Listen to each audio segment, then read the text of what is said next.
ChatGPT. O sea, a mí se me hace bien cabrón en el sentido de que creo yo que las consecuencias de tener una herramienta así es que vamos a pasar de ser escritores a ser editores, porque la manera en la que se usa esta herramienta es tú le das un comando, te genera un texto y tú te vuelves como un escultor en el sentido de que modificas ciertas palabras y lo acomodas un poco más a lo que haces. Te lo digo porque justo vengo regresando de un show en Chicago de ir a ver a Blink-182, que es una banda que me gustaba desde muy pequeño.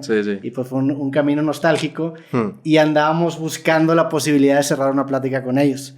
Porque andábamos, un amigo conocía como el manager total, antes de abordar al avión me dice, oye güey, mándame por favor un correo presentando tu proyecto a ver si cerramos la colaboración.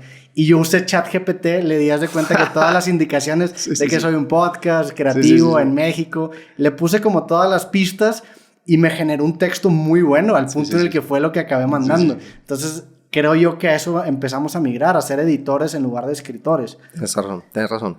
Pero yo también he hecho lo mismo con el colegio de mis hijos. Que a veces tengo que mandar un mail en inglés y yo, bueno, pues esto lo edita y después quito cosas, pongo otras, pero queda perfectamente bien escrito en inglés y me funciona perfecto. Yo siento que, bueno, antes hacíamos un poco lo mismo, lo que pasa es que era como más, íbamos a la biblioteca, sacábamos la enciclopedia, buscábamos por la letra, donde fuera que, ¿sabes? Lo que estábamos buscando y después lo transcribíamos al cuaderno y lo escribíamos, ¿cierto? Entonces, mira que de alguna forma es parecido, solamente que ahora todo se acortó. Ya simplemente le haces la pregunta y te saca todo, ¿no? Desde ese punto de vista, creo que puede ser positivo que podamos dedicar más tiempo a la investigación, teniendo todas estas herramientas, y poder usar quizá el cerebro más para crear, no para memorizar tanto. Pues yo recuerdo cuando yo estudiaba en el colegio que era todo de memoria. Hoy quizá no es necesario. Veo cómo estudian mis chicos y no es tanto así. Pero sí es abrumador y es asustador, pues es como que ¿a dónde vamos a llegar con todo esto? Sí, es un poco raro. Sí, totalmente de acuerdo, porque lo que acaba emocionando es qué tipo de nuevos trabajos se van a generar con estas herramientas que ahora marcan un piso de lo que es posible sin mucho tiempo dedicado, ¿no? Exacto. O sea, creo que incluso si podríamos viajar atrás en el tiempo, pues a lo mejor cuando ya todas las palabras estaban establecidas en el idioma español, pues un purista del lenguaje te hubiera dicho, no, lo bonito de escribir es inventar tú las palabras. Y hoy en día, escribir consta de este juego de utilizar legos, que son las palabras para generar estructuras. El día de mañana los legos ahora va a ser, o sea, vamos a subir de nivel de lego, ¿no? Ahora el lego va a ser un párrafo. Exacto. Lo que hoy consideramos como palabras. El bloque léxico del lenguaje va a evolucionar y va a tomar en cuenta un texto en lugar de una palabra y creo yo que, o sea, sí estamos muy cerca de llegar a una singularidad y la cantidad de empleos distintos que se van a generar va a ser muy emocionante, porque por ejemplo yo lo veo mucho con el tema de la edición de videos. Yo nací en los 90s, a mí no me tocó la edición de videos manuales, de estar cortando cinta, entonces yo aprendí con Movie Maker, que fue el primer programa que yo utilicé. Y para mí es muy loco, o fue muy loco el ver físicamente el proceso de editar un video, porque ahora entiendo por qué la representación gráfica es de esa manera. Ahora entiendo por qué se llama cortar, por qué se les ocurrió ponerlo como una cinta. Y a mí que no me tocó ese precedente, yo como que esa información la perdí. Y revisitar para mí esa parte fue muy enriquecedor.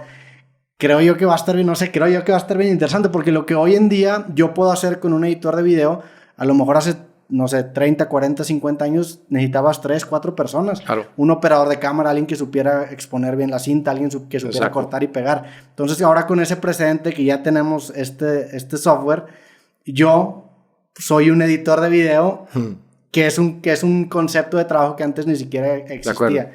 Y mucho tiempo necesitabas también. Necesitarías, imagínate si te vas frame by frame, o sea, corrigiendo algo, editando algo, hoy en día es en 5 segundos. Entonces yo sí creo, de acuerdo, o sea, como se van a generar muchos trabajos diferentes, pero sobre todo la creatividad va a crecer. Pues si uno utiliza eso como una herramienta para eso, para que eso se vuelva exponencial. Me parece muy interesante. ¿Has visto Runway, por ejemplo? Wonder Studio, estos plugins que son brutales, pues tienes que mirarlos porque son de música. Para editar, ¿no? Para editar video, pues, para editar fotografías, para cambiar los fondos, para cambiar el color de alguna cosa en un video, o sea, es una cosa loquísima. Sí, ahí fíjate, ayer estuve explorando justo unos plugins porque recientemente salió uno que se llama Autopod, que edita el podcast automáticamente. Okay. Y es un programa, yo hace mucho tiempo había hecho un script muy similar para editar el podcast, porque yo hace cuenta que grababa el audio en estéreo y tu audio lo paneaba de un lado y mi audio lo paneaba de otro lado. Sí. Entonces el script lo que hacía era que si el audio del lado derecho estaba más fuerte que el lado izquierdo, pues ponía una cámara, y si el otro lado estaba más... Entonces así switchaba el podcast, pero tenía muchas fallas. Okay. Hoy en día salió un plugin que hace exactamente eso y funciona de manera brutal. ¿Y lo estás usando? Y lo estoy usando. Ahora el plugin ese va a acabar editando este podcast. Y hay también plugins que te corrigen la iluminación, por ejemplo, si no iluminas bien, te genera una iluminación artificial, y me imagino que para la edición de fotos y música existirán otros. Sí, o sea, realmente, digamos, en la música venimos usando la inteligencia artificial hace rato, pues con el software de Pro Tools, por ejemplo, o Logic, o en fin, pero creo que al nivel que se está planteando hoy en día es un poco aterrador, pues, o sea, es decir, cuando ya la música, no sé si viste las canciones que han salido, miles de canciones de Drake, de Nirvana, sí, de The Weeknd, o Queen cantado por Paul McCartney o cosas así, pues ya es una demencia, ¿sí? Entonces es como muy loco eso, a dónde irá a llegar, no sé, hasta que se regule quizá el uso de toda esta inteligencia artificial en la música y que salgan 20 canciones que no compuse yo, pero tienen mi voz. ¿Ya te has topado canciones así? No todavía, no todavía. Como que se está desarrollando mucho en inglés, ¿no? En inglés. Porque ahorita estaba justamente hablando con un amigo y me mandó un render de su voz en inglés narrando un video, porque él narra historias. Sí. Y la verdad es que suena muy bien. Sí. O sea, sí parece que lo está diciendo él con un acento cabrón en inglés que no tiene, pero sí suena muy bien. Escuché fue una canción de Drake por ahí que la generó la inteligencia artificial y que literal es que vos la escuchás y si no te dicen que es no te das cuenta, o sea, inmediatamente. Y eso me pareció impresionante, sí. Y sobre todo, por ejemplo, cuando estás cantando, los vibratos, por ejemplo. Hay una versión por ahí, creo que es Paul McCartney cantando Bohemian Rhapsody o algo así. Increíble. John Lennon cantando una canción cabrón. Sí, eso es una cosa muy loca, man. Pero bueno, creo que al final, al principio uno puede asustarse con, no sé, con tanta tecnología, pero al final creo que va a ser positivo, de alguna manera. O nosotros vamos a tener una resiliencia y vamos a adaptarnos como a una manera diferente de crear y que todo esto sean herramientas, ¿no? Sí, yo también comparto un poco ese optimismo. Hay una frase que me gusta mucho de Marvin Minsky que dice que los robots en el futuro heredarán el mundo, pero esos robots serán nuestros hijos. O sea, como esa ilusión de que a pesar de todas las innovaciones, vamos a encontrar la manera de poder utilizarlas a nuestro favor. Ese optimismo yo también lo Sí, de acuerdo. Hace un tiempo, bueno, casi unos 2-3 meses, no sé cuándo salió el chat de GPT, se había prohibido en varios colegios, universidades, pues había varios titulares que yo leía sobre eso. Y yo pensaba, pero sí, o sea, no es como antes tenías que investigar en Google y sacar el artículo, el link, escribir.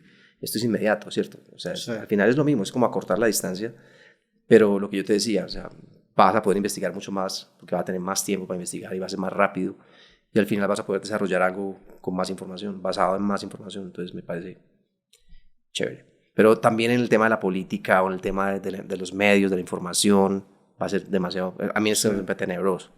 Sí, el caso más optimista es que veamos la tecnología como una manera de subcontratar capacidad intelectual, ¿no? Exacto. Liberar recursos. Como antes te tenías que aprender los teléfonos de todos tus amigos, hoy en día ya están guardados en un teléfono.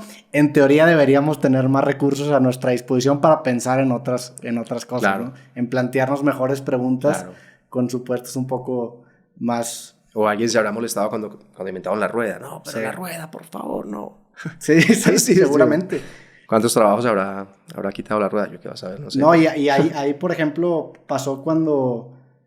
Hace poco estaba platicando con un buen amigo que él estudia filosofía, viene mucho aquí al podcast, y le estaba platicando cómo... estábamos hablando sobre la resistencia al cambio de medios, ¿no? De la resistencia que hubo de cuando llegó a la televisión, los videos, y lo que hubo, perdón, de la televisión al YouTube, por ejemplo, y del radio también a la televisión. Sí. Y él me dice, ¿cómo, güey? O sea, hay incluso escritos de cómo había en la Grecia antigua, cómo se resistían a documentar y escribir las cosas porque decían que la magia estaba en boca en boca. Claro. Creo que, si no me equivoco, Sócrates, que Platón, conocemos a Sócrates a través de Platón, Sócrates estaba negado a la idea de documentar y escribir sus ideas porque él decía que había algo que se perdía. Sí. Y creo que es un elemento que está constantemente en nuestra propia humanidad, ¿no? Esa resistencia. Claro. Y anteriormente también, digamos, la escritura era exclusiva de la élite, el conocimiento. Sí. O sea, nadie tenía acceso a eso, solamente muy pocas personas.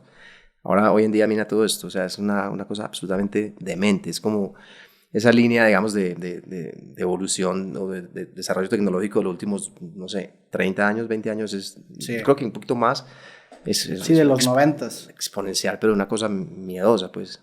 Hasta el punto que hoy en día ya no sabes ni para dónde va esto, pero a mí me parece emocionante. Cuando veo, por ejemplo, estos lanzamientos de SpaceX, cuando los thrusters vuelven y aterrizan exactamente igualitos ahí en las plataformas, yo digo, mata la cantidad de data que hay ahí, hermano. O sea, tanta cosa que estos manes han hecho para que eso pase, es una locura. Sí.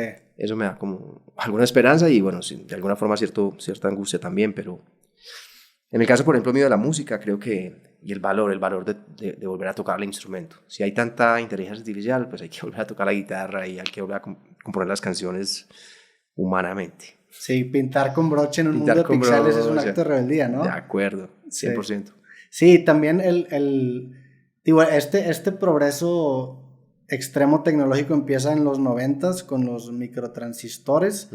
Y había un científico que se llamaba Moore, se apellidaba Moore, que él hizo como una predicción empírica de lo que iba a pasar. Él decía que, si no me equivoco, que la capacidad de procesamiento se iba a duplicar cada año y el tamaño de los procesadores iba a disminuir a la mitad cada año. Entonces iba a ser una relación exponencial. Hoy en día esa observación ya no se cumple porque ha cambiado tanto el hardware y el software que ya incluso es mayor. O sea, hoy en día cuando combinas, por ejemplo, inteligencia artificial con computación cuántica, ya estamos en un punto en donde estamos descubriendo herramientas que ni siquiera sabemos para qué usarlas de la capacidad que pueden llegar a tener, ¿no? Increíble. Sí. Increíble.